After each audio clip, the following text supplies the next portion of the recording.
Satyabhama Institute of Science and Technology, Chennai.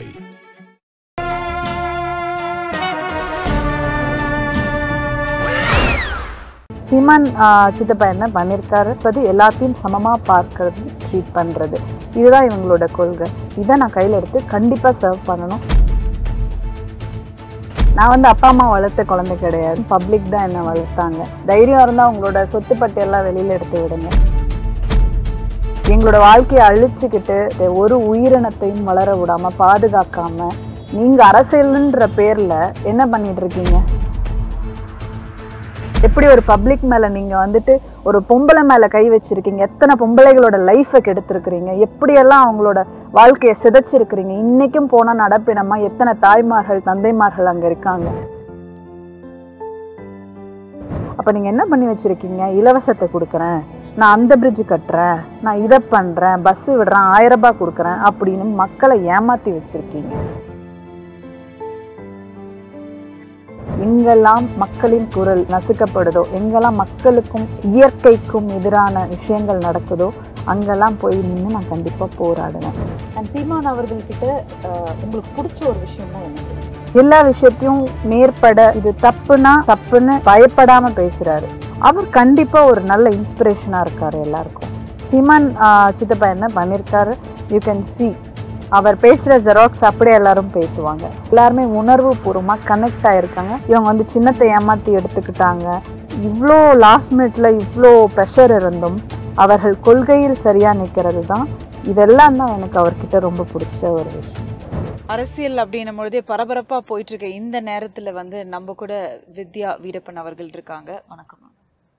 உங்களை பொறுத்த வரைக்கும் எந்த அளவுக்கு இந்த அரசியல், இந்த எலெக்ஷனில் ஒரு மைண்ட் அளவும் எல்லாமும் நீங்கள் ப்ரிப்பேர்டாக இருக்கீங்க? ஒரு அரசியல்னு வரும்போதே எல்லா நேரத்துலையும் we should be prepared for the public. ஏன்னா இது ஒரு சர்வீஸ் இல்லைங்களா? அப்போ மைண்ட் எப்போவுமே ப்ரிப்பேர்டாக தான் நம்ம வச்சுக்கணும். அவங்களுக்காக எதுக்காக வேணாலும் நிற்கணும் அப்படின்ற ஒரு ப்ரிப்பேர்டான மைண்ட் செட்டில் இருக்கும்போது this happens like normal day. அப்படி தான் போயிட்டுருக்கு. ஏன் இந்த கரெக்டாக இந்த ஒரு தேர்தலில் நீங்கள் இறங்க? It's not like that. ஆக்சுவலாக என்னென்னா, ஒரு அதிகாரம் இருந்தால் தான் மக்களுக்கு நம்ம ஏதாவது செய்ய முடியும் அப்படின்ற தாட்டில் நான் வந்தேன். பட் போன எம்எல்ஏ எலெக்ஷனில் ஐ ட்ரைட், பென்னாகரமுக்கு நான் ட்ரை பண்ணேன். பட் அன்ஃபார்ச்சுனேட்லி அது கூட்டணி கட்சிக்கு போயிடுச்சு, பிஎம்கேக்கு போயிடுச்சு.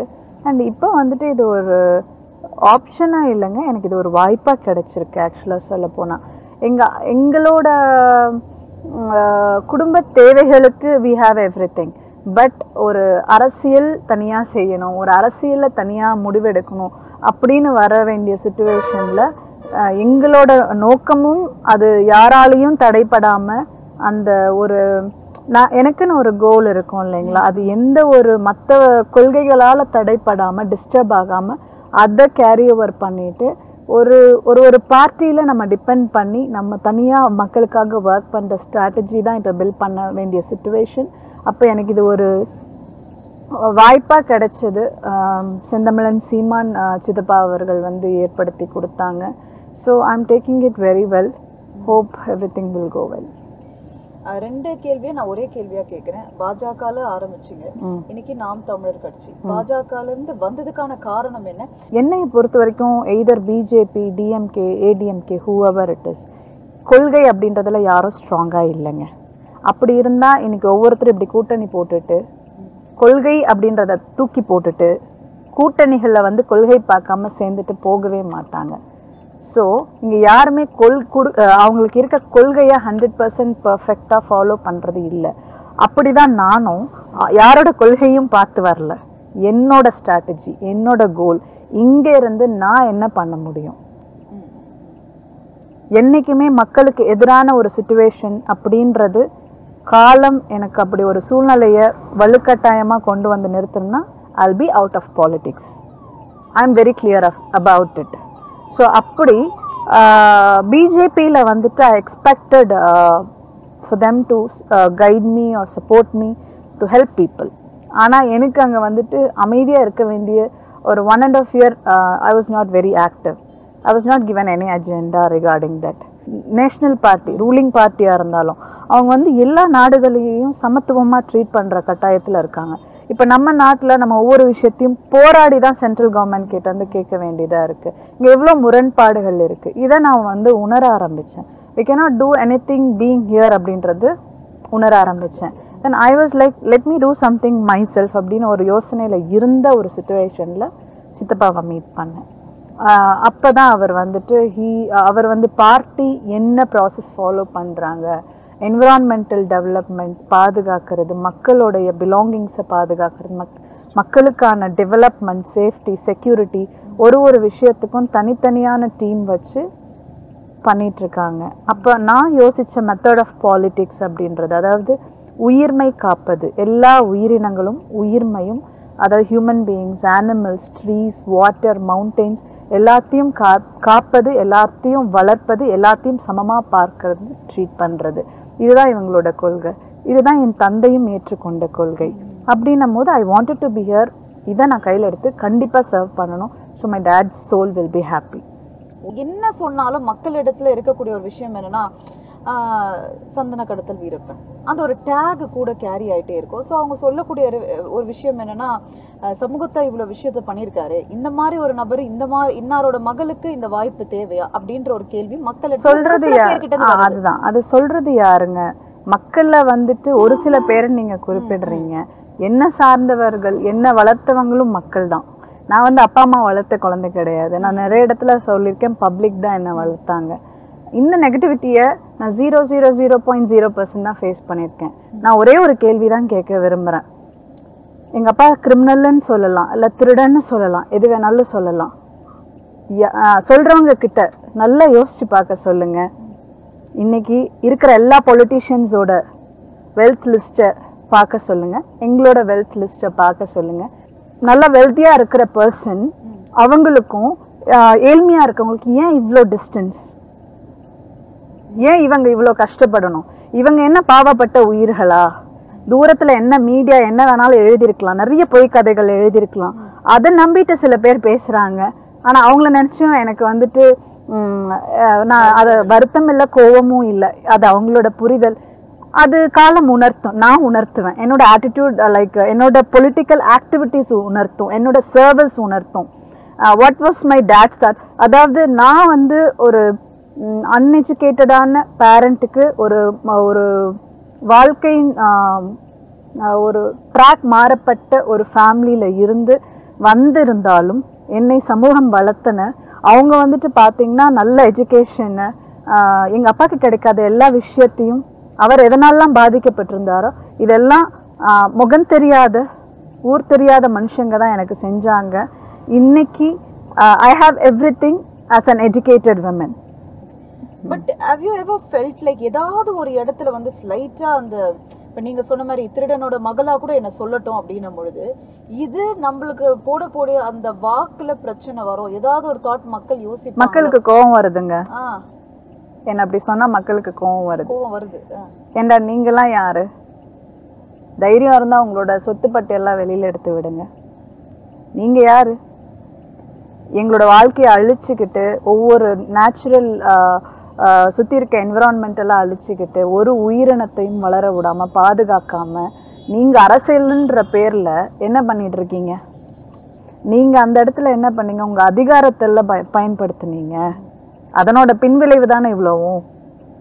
கான்ஸ்டியூஷன் படித்து தானே வரீங்க, சட்டம் தெரியும் தானே. எப்படி ஒரு பப்ளிக் மேலே நீங்கள் வந்துட்டு ஒரு பொம்பளை மேலே கை வச்சுருக்கீங்க, எத்தனை பொம்பளைகளோட லைஃப்பை கெடுத்துருக்குறீங்க, எப்படியெல்லாம் அவங்களோட வாழ்க்கையை சிதைச்சிருக்கிறீங்க. இன்றைக்கும் போனால் நடப்பிடமாக எத்தனை தாய்மார்கள் தந்தைமார்கள் அங்கே இருக்காங்க. நீங்கள் பாட்டுக்கு வந்துட்டு எல்லாத்தையும் பண்ணிவிட்டு பென்ஷனை வாங்கிட்டு இன்றைக்கி வந்து என்ன சொல்கிறது, வேலை டைம் முடிஞ்சுட்டு நீங்கள் அவங்கவுங்க வந்துட்டு உட்காந்துட்டீங்க வீட்டில். வாழ்க்கை ஃபுல்லாக அவர்களும் அவங்களோட குழந்தைங்கள் அடுத்தடுத்த ஜென்ரேஷனுக்கு இது எவ்வளோ தாக்கம் ஏற்படுத்தியிருக்கு தெரியுங்களா? இதனோட ரெஸ்பான்சிபிலிட்டி எந்த அரசியல்வாதிகள் எடுத்துக்கிட்டாங்க? அப்போ இவங்க மக்களை வந்துட்டு உயிராக பார்க்க கிடையாது, ஓட்டாக பார்க்குறாங்க. அண்ட் இப்போ இருக்கக்கூடிய அரசியல், அதாவது இந்த ஆட்சி, திமுகவோட ஆட்சியை நீங்கள் எப்படி பார்க்குறீங்க? டிஎம்கேவோட ஆட்சி டிஎம்கேவோட ஆட்சி எப்படி பார்க்குறேன்னா, அவங்க வந்து நியர்லி 70 இயர்ஸ்க்கு மேலே வந்துட்டு மாற்றி மாற்றி DMK or ADMK, nothing is very different from this two. இவங்க என்ன அப்படின்னா, மோஸ்ட்டாக வைன் ஷாப் தான் அதிகமாக டெவலப்மெண்ட்டில் இருக்கிற மாதிரி எனக்கு ஃபீல். ஏன்னா என்னை பொறுத்த வரைக்கும் மக்களுக்கு இவங்க வந்து ஒரு சுதந்திரமான வாழ்க்கையை இத்தனை வருஷம் இவங்க கையில் மக்கள் வந்து இந்த நாட்டை நம்பி கொடுத்துருக்காங்க. இப்போ கண்டிப்பாக ஒரு சுதந்திரமான வாழ்க்கையை ஏற்படுத்தி கொடுத்துருக்கலாம். எப்படியெல்லாம் அப்படின்னா, ஸ்கூல் அப்படின்றது வந்துட்டு முழுக்க முழுக்க கவர்மெண்ட்டோட ப்ராசஸில் கொண்டு வந்து ஒரு தனியார் ஸ்கூல் இருக்கிற குவாலிட்டியில் 100% எல்லா வெளிநாடுகள்லையும் செய்கிற ஒரு விஷயம் சர்வசாதாரணமாக செஞ்சிட்ருக்காங்க, செஞ்சுருக்கலாம். அதே போல் பார்த்திங்கன்னா ஹாஸ்பிட்டல்ஸ், ஒரு தனியார் ஹாஸ்பிட்டல்ஸ் இருக்கிற அளவுக்கு இவங்களும் கவர்மெண்ட் ஹாஸ்பிட்டல்ஸை வந்துட்டு உயர்த்தி கொண்டு வந்து நடத்தி கொடுத்துருக்கலாம். இங்கே வந்து என்னோடய ஆச்சரியம் எப்படின்னா, ஊத்தங்கரை அப்படின்ற ஒரு ஊர் தொகுதி இருக்குது. அங்கே போய் பார்க்குறேன், பேசிக் ஹாஸ்பிட்டல் தான் இன்னும் அங்கே இருக்குது.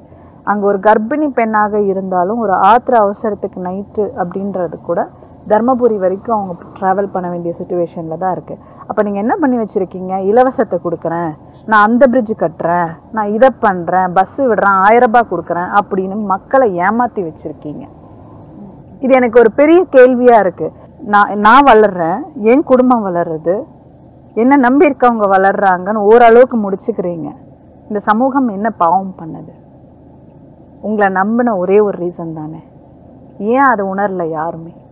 நான் ஒருவேளை இந்த தொகுதியில் ஜெயிச்சுட்டா கிருஷ்ணகிரியில் நான் இதை செய்கிறேங்க அப்படின்னா என்னவாக இருக்கு? இந்த ஒரு 10 டேஸில் ஒரு இன்டீரியரான வில்லேஜஸ்க்கும் நான் போயிருந்தேன். என்னோட ஆச்சரியம் என்னென்னா, அங்கே இருக்க விமனும் சரி மென்னும் சரி எல்லாருமே வந்து ஒரு அவேர்னஸ் இல்லாமல் தான் இருக்காங்க. உண்மையிலே கவர்மெண்ட்டால் நியாயமாக நமக்கு என்ன கிடைக்கணும், நம்ம எப்படி அதை கேட்கணும் அப்படின்ற ஒரு அவேர்னஸ் இல்லாமல் தான் அந்த மக்கள் இன்னும் வச்சுருக்காங்க. அந்த மாதிரி சூழல் வந்து எல்லா வில்லேஜ்லேயும் ஏற்பட்டிருக்கு. பக்கத்தில் ஒகேனக்கல் இருக்குது, தென்பெண்ணை ஆறுன்னு இருக்குது, இந்த மாதிரி இருக்கிற அப்புறம் சின்ன சின்ன ஏரிகள் குளங்கள் இருக்குது. இது எல்லாத்தையும் அழிய விட்டுட்ருக்காங்க. இந்த இதில் வந்து ஒரு வாட்டர் கனெக்டிவிட்டி ஏற்படுத்தி ஒவ்வொரு வில்லேஜ்க்கும் கனெக்ட் பண்ணால் எத்தனையோ விவசாயிகள், எத்தனையோ ஃபார்மர்ஸ் வந்துட்டு இன்றைக்கி கையேந்தி கடன் வாங்கி கஷ்டப்பட்டு ஒரு விவசாயமே செய்ய முடியாமல் விவசாயத்தை வெறுத்து ஒதுங்குற சூழ்நிலைகள் ஏற்பட்டிருக்காது. ஸோ கண்டிப்பாக என்னோட ஃபஸ்ட்டு நோக்கம் வந்துட்டு, when I come to this constitution, to this place, ஒரு லீடராக நான் செலக்ட் ஆகிட்டு வரேன் அப்படின்னும்போது I will take this water issue in my hand. First அதுதான். நெக்ஸ்ட் வந்து இங்கே இருக்க விமென்ஸ், ஃபேமிலி விமென்ஸ், ஒரு டிபெண்ட்டாக இருக்கிறத விட ஒரு இண்டிபெண்ட் ஏர்னிங் விமனுக்கு அதிக கான்ஃபிடென்ஸ் க்ரியேட் ஆகும். ப்ளஸ் அவங்களோட ஃபேமிலிக்கு அது ஒரு சப்போர்ட்டிவ் சிஸ்டமாகவும் இருக்கும். அவங்களோட ஏழ்மையிலேருந்து வெளியில் வர்றதுக்கு ஒரு வாய்ப்பும் கூட. அப்போ வந்துட்டு அவங்களுக்கு small scale businesses along with loan process, business trainings இதெல்லாம் யோசித்து வச்சுருக்காங்க. எங்கெல்லாம் மக்களின் குரல் வந்துட்டு நசுக்கப்படுதோ, எங்கெல்லாம் மக்களுக்கும் இயற்கைக்கும் எதிரான விஷயங்கள் நடக்குதோ அங்கெல்லாம் போய் நின்று நான் கண்டிப்பாக போராடுவேன். அங்கெல்லாம் மக்களுக்காக நான் வாய்ஸ் கொடுப்பேன். நான் லீடராக இருந்தாலும் இல்லைனாலும் இனி நான் மக்களுக்காக போராடணும் அப்படின்ற ஒரு முடிவுக்கு வந்து சீமான் அவர்கள்கிட்ட உங்களுக்கு பிடிச்ச ஒரு விஷயம்னா என்ன சொல்லுங்க? எல்லா விஷயத்தையும் நேர்பட, இது தப்புனா தப்புன்னு பயப்படாமல் பேசுகிறாரு. அண்ட் அது சில பேருக்கு ரூடாக கூட இருக்கலாம். நேர்மையானவங்க எப்போவுமே சில உண்மைகளை ரூடாக இருந்தாலும் வெளியில் சொல்லுவாங்க. அப்போ தான் எதிரில் இருக்கவங்க உணர்ந்து ஆகணுன்ற சிச்சுவேஷன் வரும்.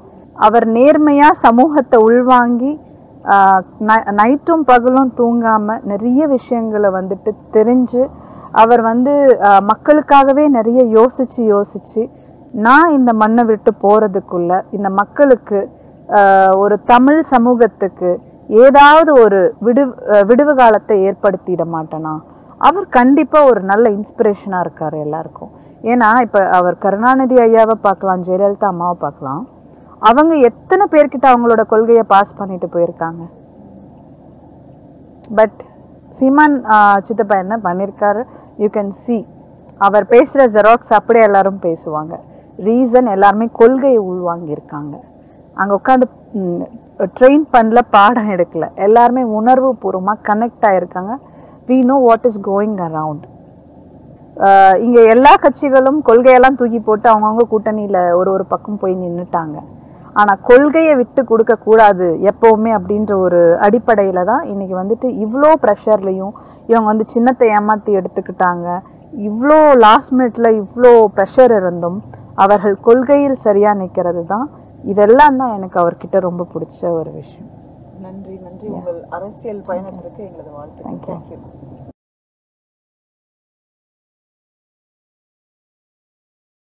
Satyabhama Institute of Science and Technology, Chennai.